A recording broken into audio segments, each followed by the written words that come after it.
In 16 years of my career, I can only tell you I've had 2 people that's continually worked out with me in 16 years.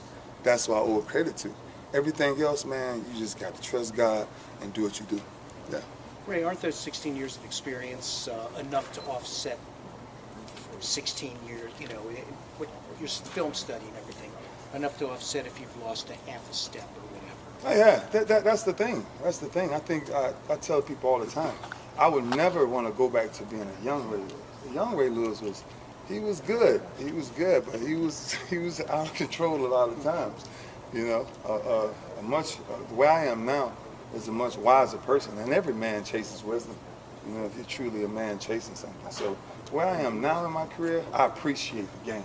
I appreciate the mistakes. I appreciate, the ups and downs, because there's always a learning curve that I've already been through many of times. There's always many of plays that I may have got beat on 2 weeks ago, last week, that I've been beat 10 years ago on the same play. It's just, that's the irony of the game. And that's why you come back every week and week in and week out and say, you know what?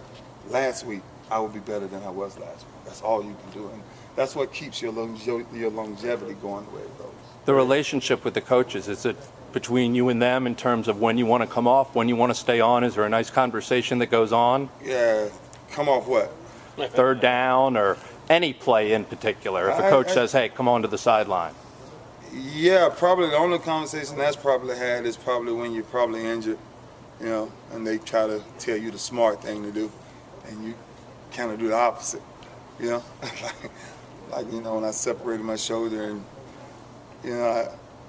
I knew I had done something bad to it, but the game was more important at that time, and I jumped down on the field in Cleveland and started doing push-ups and said I felt good enough to go back in, until I got that hit again. Then I was like, oh, okay, I think I need to come sit down.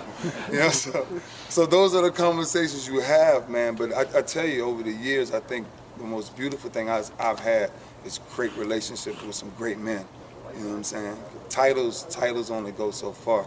But my relationship with men across this league, it was countless, text messages and calls that I got, just to go off and finish that last game from, previous coaches who are now head coaches in their own ways and things like that. But then that's between us, because we share more intimate conversations as well. It's just in about football. So those relationships are kind of like lifetime relationships.